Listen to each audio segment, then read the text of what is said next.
Assalamu alaikum wa rahmatullah. Assalamu alaikum chers membres abonnés. Assalamu alaikum chers internautes. Ñu ñëwaat rek ak seen chaîne votre chaîne préférée, la santé par les plantes médicinales. Di leen indilaat beneen vidéo buy waxaat ci beneen maladie, di leen indilaat beneen astuce boo xamante ne nii aussi dina traiter maladie boobu noonu. D'abord balaa ñu cee commencer sax di wax dañuy ñëwaat rek comme d'habitude di remercier ñi nga xamante ne nii ñooy suñu membre abonné yi, di leen masawu coono, di leen remercier ci seen commentaires yi, di leen remercier aussi ci seen intervention yi par-ci et par-là. Di ñaax aussi ñi nga xamante ne ni jotuñoo abonné pour ñu abonné, bu ko defee ñu mën di jot vidéo yi. te boo abonné ba pare da ngay toucher ci cloche bi, bu ko defee vidéo bu ñëw rek automatiquement da ngay jot message bu la informer que ne vidéo plante médicinale agsi na. bu ko defee nga mën ko cliquer dugg ci biir YouTube bi seetaan ko, mën ko partager aussi ak sa njaboot. Voilà, tey ñu indi leen beneen maladie muy maladie boo xamante ne ni dafa xaw a sonal nit ñi. Maladie boo xamante ne ni dara waralu ko aussi lu dul suñuy alimentation bu normalatul ak yeneen affaire yoo xamante ne ni ñoom ñooy pousser suñu organisme mu réagir noonu. muy ban maladie? Muy maladie bi ñuy wax gastrite, di wax maladie bi gastrite, di ko tuddee aussi estomac, olof di ko wax xerñeeñ. muy maladie boo xamante ne ni dafa sonal trop askan bi. nan lay manifester woo? Maladie bi dafay def de façon à ce que yow boo lekkee sa li nga lekk dafay yéex a rees. Non seulement du yem ci yéex a rees bi, mais day am ay reflux gastrique, c'est-à-dire day am ay comment dirais-je, ay reflux, c'est-à-dire ay éléments yoo xamante ne nii acide la yuy jóge ci sa mbaq di yéegaat ci sa kaw dënn bi, di mel ni day ñëwaat ci putu bi fi mu jaaroon pour dugg, mu mel ni dafa bëgg a jaaraat pour génn. te acide kese lay doon, dafa lay lakk ba pare yemu ca, day métti sa yaram, day métti sa ginnaaw, day jël da lay def de façon à ce que sa yaram yi yépp ay métti, sa yax yi yépp ay métti. Voilà, loolu mooy gastrite di estomac, ñu koy wax xerñeeñ. li ko waral nag mooy suñu alimentation en général, moom mooy dem ba def ko ci suñu organisme, ak ay yeneen phénomènes yoo xam ne ay yeneen éléments yoo xamante ne ni c'est un peu spécifique. Voilà, léegi ñu indil leen maladie boobu noonu ba pare indil leen aussi li nga xamante ne nii moom la ñu war a mën a utiliser pour combattre maladie boobu ci lu gën a gaaw. ñi mu dal nan la ñuy def? Deux éléments laa leen di indil. Premier élément bi di pomme de terre. ku nekk xam na pomme de terre mooy lii. Voilà, pomme de terre bii moom moo koy faj. Deuxième élément bi mooy ban? mooy lii, ceeb, le riz, ceeb moo koy faj. léegi nan la koy faje? ni mu koy faje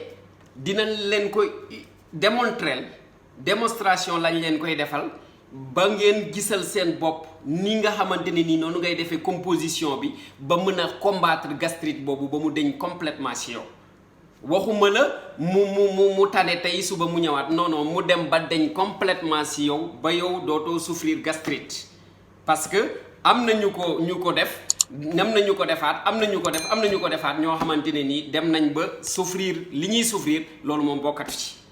kon war nañ koo mën a jël partager ko ak yéen, ñu waxtaan ci. léegi nan la ñuy defaree pomme de terre bi pour mën koo utiliser? D'abord balaa ñoo wax ci loolu, ñu wax ci pomme de terre. Pomme de terre di aliment boo xamante ne ni ñëpp xam nañ ko, yomb na te am na solo lool, muy la patate douce, pomme de terre. Pomme de terre riche trop nag en vitamine B. parce que mu ngi ak B1, B2, B3, B5, B9, mu ngi ak vitamine C ak vitamine E. yooyu yépp mu ngi ak moom. am na aussi ay minéraux yu bëri, ay minéraux yu bëri mu ngi ci biir lu plus de 6 à 7 minéraux presque ñoo ngi ci biir pomme de terre jarul ñuy toog fii nii di leen koy énumérer mais jàpp leen ne vitamine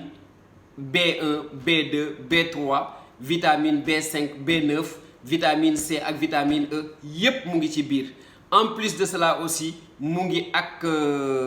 amidon d'ailleurs sax ñu ñëw ci amidon boobu noonu muy amidon bi nga xamante ne nii moom moo nekk ci pomme de terre du amidon boo xamante ne nii dañ koy digérer ci intestin grêle c'est-à-dire butit bi gën a ndaw bi gën a sew fi nga xam ne foofu la digestion di amee amidon boobu duñ ko fa digérer amidon boobu amidon bu résistant la day continuer dem ba ci gros intestin bi fa lañ koy transformer en fibre alimentaire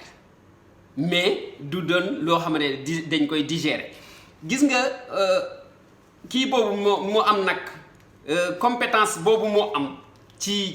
yaram ak éléments yi nga xam ne moom la am ak yeneen éléments yoo xam ne sax cité wuñ ko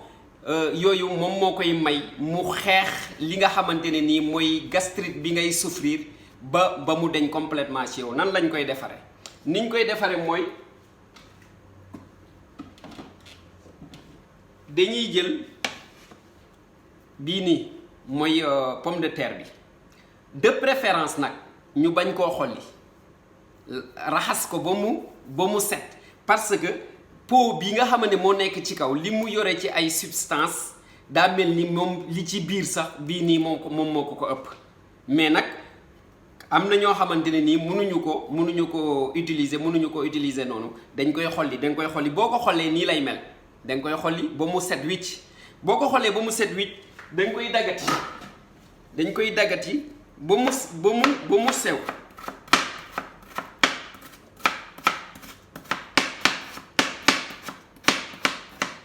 ok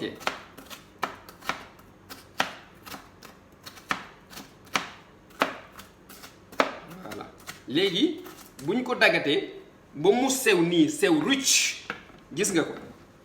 dafay sew rucc léegi nag lii ngay jël ñaari doomu pomme de terre bu dee doom yu ndaw mais bu dee doom yu xaw a mag benn doom bi rek doy na pour benn solution léegi bii ngay jël nag lii ngay jël nga def ko ci sa bidon par exemple sa bouteille nga jël affaire yi nii nga dugal ko ci biir def ko ci biir boo ko ci defee ba mu jeex léegi nag qu'est-ce que tu vas faire nga wut ndox nga def ko ci biir nga def ko ndox ba mu mët presque bu dee butéel yi ñooy def 1 litre 80 ba mu def ay 1 litre 80 wala 1 litre 70 nga fermer ko bu ko dugal nag ci frigo parce que boo ko dugalee ci frigo fraîcheur bi nga xamante ne moom moo nekk ci frigo bi moom mooy transformer amidon bi en comment dirais-je excusez-moi en sucre day jël amidon bi transformer ko en sucre te sucre boobu consommer ci lu bëri baaxul mais boo ko dencee nii température bi nga xamante ne nii mooy température room muy température néeg température ambiante bi nga xam ne moom la ñuy vivre boo ko ci dencee amidon bi du transformé wu en sucre day rester amidon da lay faj du la mën a lor mais boo ko dencee ci frigo day transformé wu en sucre boobu baaxul ci ñi nga xamante ne nii dañoo am par exemple hyperglycémie ñi nga xam ne dañoo am hyperglycémie sucre boobu du baax ci ñoom léegi boo ko defee da nga koy bàyyi ci en dehors de frigo léegi nga koy jël kaas matin kaas soir léegi nag kaas soir bi sax moom moo gën a kii matin bi balaa ngaa lekk dara da ngay naan kaas boo xamante ne ni du mooy kaasu ndekkikaay yi moom ngay jël nga def ko ndox mi ba kaas bi fees nga naan ko looy doog a lekki nga doog koo lekki di nga gis ne li ngay lekk après du doon loo xam ne day ñàkk a rees dina kii du def xerñee ñi du yéeg du def acide voilà léegi noonu lañ koy defee léegi bidon bi nga xamante ne moom nga def nag di ko def casse matin casse soir bu mu dépasser 2 jours boo ko utiliser tey utiliser ko suba bu yeboo nga tuur ko nga defaat beneen parce que boo ko tuurul day mel ni day fermenté wu day dem ba am niveau boo xamante ne ni day fermenté wu mel ni lu xaw a laal alcool te bu boobaa ba dootu la jëriñ da lay lor da nga koy def nga remplacer ko. deuxième bi mooy lan deuxième bi mooy ceeb bi nan lañ koy defee voilà ceeb bi moo nekk nii lan la ñuy def da ngay jël sa brada wala sa cin nga tàngal ndox ba mu tàng jër léegi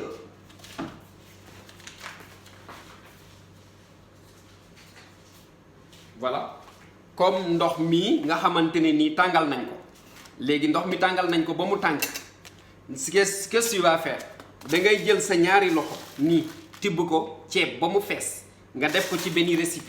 récipient boo xam ne mën na recevoir ndox mu tàng nga doog a jël ndox mu tàng mii nag ndox mi nga xamante mooy ndox mu tàng mi nga def ko ci ba mu wóor la ne lii di nga ko mën a naan ci benn journée mu jeex. nan nga koy naane aussi ni ngay naane pomme de terre bi rek moom nga koy naane da ngay jël benn kaas matin benn kaas soir li ngay def fii nii du bëri wala nga def ko kaas matin kaas midi kaas soir bu dee 3 repas yi yëpp ngay jël repas bu nekk balaa nga koo jël da ngay naan kaas ci ceeb bi ci ndoxu ceeb bi. ndox mi nag nan la koy defee boo ko defee ci ceeb bi ba pare da ngay ut couvert nga dëpp ko ci pendant 15 à 20 minutes exact 15 à 20 minutes nga segg ndox mi ndox moomu ngay xel di utiliser moom ngay def kaas matin kaas midi kaas soir wala kaas matin kaas soir balaa ngaa lekk. boo ko defee lépp loo xamante ni yaa ngi ko doon souffrir ci gastrite ñu koy wax estomac wala ñu koy wax xerñe ñi incha allahu rabi yàlla mën na la cee musal ba mu wér. Ndox mi comme ni mu ko waxee rek boo paree doo bàyyi ndox mi ak ceeb bi déedéet da nga koy segg nga def ko ci sa benn carafe wala nga def ko ci sa benn bouteille wala nga def ko quelque part daal foo xamante ne nii ndox mi dina séparé wu ak ceeb bi nga denc ko di ko naan